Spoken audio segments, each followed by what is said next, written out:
Hey, everybody. Thank you for joining us and welcome to the Product in LA podcast. I'm your host, Ethan Cole, and this is an opportunity to shine the spotlight on some of the exceptional technology leaders we have as part of the LA product community. With us today is David Subar. Excited to have you on the show, David. Thanks, Ethan. Excited to be here. Thanks for having me. Yeah, this is going to be a fun one. I'm excited. But first, we'll have a word from our sponsors. As always, Product in LA is brought to you by Uruit. That's uruit.com. They're a digital product studio with 15 years of experience partnering with companies that want to challenge their industries. Whether their client is a startup or an industry titan, they can provide them with the right blend of creative design and robust engineering to create an experience that people love. They're a team of skilled experts that will help strategize, validate, design, and develop new products or improve existing ones by becoming an extension of the company's team. To learn more about Uruit, go to uruit.com. That's the letters uruit.com. We're also brought to you by the Product Managers Association Los Angeles, available at pma.la. They are LA's largest professional organization for product designers and managers. They're available, they put on monthly meetups, and they have a full calendar available at pma.la, as well as a mentorship program that's available at pma.la/mentorship, where they connect working product managers with students from underrepresented groups to help build a more robust and diverse next generation. To learn more, go to pma.la/mentorship. Our guest today is David Subar. He's the founder and managing partner of Interna, and his past roles include Chief Product Officer at Zest Finance, Chief Technology Officer at Break Media, as well as Oversee.net. And one interesting fact you might learn about him by perusing his LinkedIn page is he's on the board of directors at the LA CTO Forum. David, you want to tell us a little bit more about the LA CTO Forum? Sure, glad to. But first, actually, let me do a shout out to PMA LA because I'm a fan of that org too. All right. But they're similar in their nature. CTO, the LA CTO Forum is a not-for-profit that creates community for CTOs originally around LA and Southern California, but with COVID and all, people have moved literally around the world, and we have monthly meetups for the CTOs, for the members. We have occasional evening meetings where we invite non-members, people maybe from PMA LA, CEOs, VCs. We have a Slack group, but we're all about how do we serve the CTO community. As mentioned, it's a not-for-profit. None of us get paid. We're all in the community just trying to help out. That's terrific. Yeah, I actually believe there's a joint PMA LA CTO Forum event in the mix, and this is not going to be evergreen, but it'll be in April 2023. There's going to be something coming up. So for those listening afterwards, I'm sorry, but for everyone else, keep an eye out for an event coming in April 2023. Yep. Awesome. Well, one of the fun things we get to do here on this show is learn about the origin stories of folks. And so I'd love to learn more about, David, your journey into technology. Is this something that you thought you'd come to all along, or is this a passion that grew, or, how did you find yourself becoming a CTO and a CPO? Yeah. So for me, it was congenital. I was born this way. My first memory, and this will date me somewhat, but my first memory was sitting in my stepmother's parents' house in Scarsdale, New York, looking at a black and white TV and watching Neil Armstrong set foot on the moon. Oh, wow. And first memory. That's the first one I can date for sure. Yeah. And something about that, triggered me to want to be in technology. So my first job out of college, I did R&D in AI and machine learning in a military-owned think tank. And I learned something very valuable. Yeah. And that is, there's a big difference between science and technology, or science and engineering. Let me say it that way. We wrote papers. We did some research. If it was good research, we'd write a paper. If it was a good paper, maybe we'd present at a conference. maybe a couple hundred people would listen to it, and then nothing would happen. Okay. Right. And so that was really frustrating for me because like this whole, like I wanted to build something that mattered, like the whole Armstrong setting foot on the moon thing, right? That mattered. Yeah. The research that we were doing in AI and ML, it had minor importance somewhere, hopefully.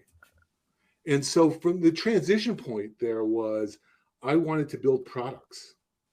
And I wanted to build products that affected people, affected markets. And so then I went to an AI tools firm and I was an engineer.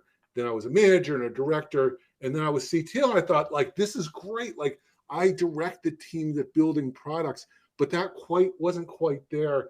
And it was having that range of product management, engineering, thinking about having the teams that thought about what we were going to build, having the teams that built them, getting them released, having an effect, seeing what that was, and then round tripping to say, hey, we did great on this. We didn't do so great on that. How do we come back and work with product management engineering? And that's really kind of where my, having done research development, found that being frustrating. The Yeah. thing is being able to build the teams that built the products that had an effect on markets. That is what drives me. And that's what I've been doing since then. That's amazing. Oh man, there's so many gems that came out of that. I think the first one for me that resonates is the moon landing and the importance of the moon landing. Is as a student of history, I've heard where there was some significant portion of the national GDP went into sending a man to the moon. Was it just an arms race with the Russians, or what were some of the repercussions? And there are definitely intangibles, and there are definitely tangibles where there's things out of space program that came out of it, like Velcro, but these intangibles of the inspiration to a whole generation of people to do amazing things they never thought possible. And even still, I love that was one of the origin stories, is one of the beginnings of your journey into this world. I also love this dichotomy between science and engineering, because you often don't hear that, at least not in outside of very very academic circles. So that's so cool to hear about how you would see those two broken up, whereas one is more kind of maybe philosophical and leads to academic papers and maybe teaching, but the other one is more practical and impacts daily lives. Right. I Go ahead. That's it. Like you could think about one like is the ore that gets mined, and the other one is the bridge that gets built. Right? We need both. Yeah. It's not that science is important. Science is really important. You can't do engineering without science. My genetics are built for engineering and building products, Yeah. not for mining ore. And Some people love it. Yeah. No. and some people love it. Like And that's Isaac Newton, Leibniz, Einstein. You can talk about these people that have changed the world because they did great science. yeah. Right? That's different than what drives me. Yeah. I would also like to touch upon, in the last gem I would love to hear more about, is the early AI ML. What did that look like when you were first starting out in that world? Because there's not a topic that is hotter than ChatGPT right now. I'm going to evergreen this one too. I'm going to ruin the Yeah. evergreen, but at this moment in time, ChatGPT is the hottest technology on the face of the planet. But curious to hear what it looked like from the very beginning, and what are your thoughts on where it is right now? So there was a beginning before the beginning I was in. Okay. Where people were doing stuff, right? Like in the 50s and the 60s and the 70s. And I got into it really late 80s, early 90s, like really maybe like 89, something like that. Not professionally, really, in probably right about that time. There was what they called the fuzzies and the neats. And the fuzzies were the folks that were doing like rule-based systems, which is where I really started. And the neats were trying to like use theories and model real world systems. And that was about neural nets. And then I got into that, and it turns out the neats won and the fuzzies didn't. But we weren't very productive. The things we did there weren't very useful then. It wasn't because the science changed, although the science changed too. The big thing that changed when when I was doing it originally and now was we have more processing and more data to Okay. use the algorithms against. Yeah, now the algorithms have changed and they have gotten better, and we've learned how to assemble neural nets in deeper ways and uh, CNNs and all. So we've gotten smarter about that, but the data and processing is what really is the fundamental change. And when I was doing it originally, it was like there was this dream that everybody wanted to do it, and there was a bunch of funding, and then it didn't happen. And then there was this AI winter. Yeah. AI winter, like now we're in the spring, and Chat GPT is amazing, and not done. Like it's not like we have a long way to go. Yeah. Uh, John Doerr had this quote years ago about the internet being 20% invented, and I think he underestimated it. And if you look at what Mm. ChatGPT does against generative intelligence, I think it's 20% invented. And sorry, I think John Doerr overestimated what the internet was, how the internet was invented, and I may be overestimating generative AI at 20%. That's fascinating, and that it makes so much sense. And uh, as my understanding of AI comes, it's only really as good as the data sets that it reads and the data set it ingests. So, in a world where there's like 5 people being able to access the AI and it only sees like a database that is probably still pretty minimal at that moment, it couldn't possibly be as powerful as one created today where it has the whole internet it could source. And to your point, the processing power of the world's Of the best cloud. computers. Yeah, Yeah, of the cloud. we have the cloud now, and we have MapReduce came in years ago. That wasn't available when I did it, and we have the data of the internet, and everything's connected. And everything generates data all the time, and that mass collection. We just didn't have any of that. And by the way, when you have that, the algorithms get better, but also you learn how you can change the algorithms as well. So you only can bring the algorithms. It's I'm the best batter in a minor league team. I'm not going to see, right? I'm not playing against you know, better baseball players. I'm not going to see some of my weaknesses. When you have better data, when you have better things the algorithm can do, like, oh, here's ways we can tweak it, here's ways we can change it, and it becomes a virtuous cycle. And we're there. It's exciting and scary, and a lot of other stuff. Yeah, it's like a brave new world. And to your point, yeah, I guess it's just going to keep growing now that we have these new tools to use. People are using them in new, interesting ways, which would then lead to more information to be sucked up and then evaluated and then spit out eventually. Yeah, that's exactly right. Yeah.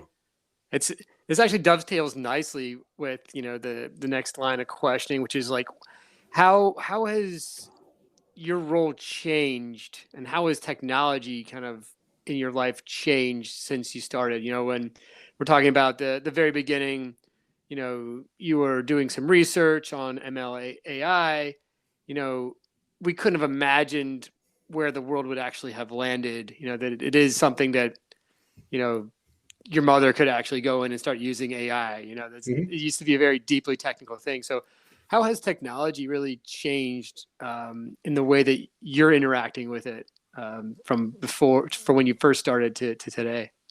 Yeah, so I think there's at least two, maybe three dimensions that have changed. One is our canvas is so much bigger we can paint on. Hmm. Everybody's got multiple computers all the time around them, in their car, in their pocket, on their wrists, in front of their faces. Um, we have a much bigger canvas to paint on, which means there's more things we can do and more impact we can have. But I think the most important change, my answer may change. I think about the question a little bit more. The most important change is the questions about outcomes, not outputs. Hmm. Is the thing the best technology should be invisible. You Interesting. know, the full self-driving on the Tesla, to the extent that it actually works, it sort of works, doesn't work perfectly, right? The mechanism behind that, the driver shouldn't need to know how it works. Yeah. And so the conversation in the product management space and the engineering space is we had a thesis of why we built this. we released it, we had impact or we didn't have impact. What did we learn? How to do it again? That conversation about um, outcomes versus outputs, I think, changes technology quite a bit. And I think agile development started this years and years ago, but the conversation, the product management community, and the alignment between product management and engineering makes it so that we can have a much bigger, better impact. It's Andreessen said, "Software is eating the world," and that's a famous quote. And I think he's mostly right. It's not software that's eating the world; it's software products are eating the world. And I think generally it's a really good thing, but it's really about the product and the impact. And I think that's the biggest change. When, Armstrong setting foot on the moon and Velcro and Tang and Mylar and all that other stuff and the LEM, like that's really interesting. And I guess all that stuff had impact. But the point of the moon landing that you pointed to before was the space race with the Russians and saying that the United States was still a valid power. And Yeah. it was actually very effective for doing that. Um, uh, and it's about focusing on outcome that makes the changes of what we can do technology today and have technology make a positive change. That's interesting. So prior to that, it was about output Yeah, rather than it was outcome. about like I wrote this little program and I'm at some cost center at an insurance company. You know, that has an impact in some little small world at some little insurance company, Right. but it doesn't have a societal impact. Today, in the last 5 or 10 years, maybe that time frame's not right. We can have societal impacts to make things better. Hmm. Yeah, and I also can't help but think back to your comment on the interaction with technology in your daily lives, where everyone has access to multiple devices. Um, Now it's just like it's almost ever. It's like so many devices, and it used to be computers didn't used to exist, and then there would be like one personal computer in the home for all the family. And then now it's like each individual member would likely have a cell phone, potentially also a laptop, and then the televisions, the sound bars, potentially your refrigerator, potentially your car. All these things are then additional computers that you are interacting with on a daily basis.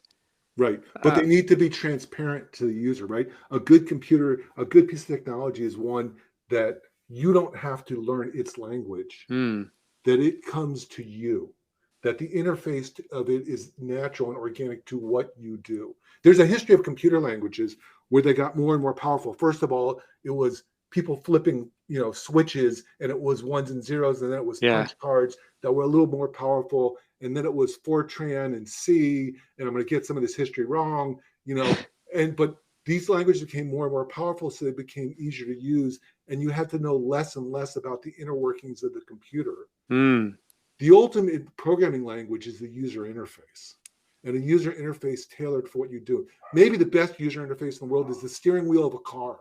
It's built to do what you want. I don't think about there's an axle and maybe there's transaxle. Is that a thing? Like there's cogs and wheels and stuff. Like there's stuff there. My interface is the steering wheel. hmm. That's natural and organic to me. I don't have to think about it and all that other stuff. And as we have more and more powerful languages and more powerful interfaces, the computer can become transparent. That's how we become transformative. And that's the thing that drives me. That's about making products. And where do you see this relationship going in the future? Well, so ChatGPT is really, like the point is interesting because it's now a conversational interface. Okay. Um, I'm typing still, but uh, some things are good as conversational interfaces. So we'll have more of those, like um, Hmm. Siri's a crappy one and Alexa's a crappy one, but we'll have more of those. Um, we'll have more interfaces that are just natural to the way I do things. So like my Apple Watch, I'm suddenly become like an advertisement for Tesla and Apple in this conversation. My Apple Watch, like when I go for a run, it notices, it says, "Hey, are you going for a run? Should I record that?" That is a great natural interface that I didn't talk to. I didn't type anything in. I didn't push a button, right? And so Yeah. we're going to have more and more kind of embedded natural interfaces that are organic to what we do. And if controlled properly, and right, that's an important caveat, will continue to make our lives better. We need to be thoughtful. I think the Europeans are very smart about how they're thinking about the effect on computer lives and sharing data and things like that. We need to be aware of that, but we're going to have more and more interfaces that are natural to what we do.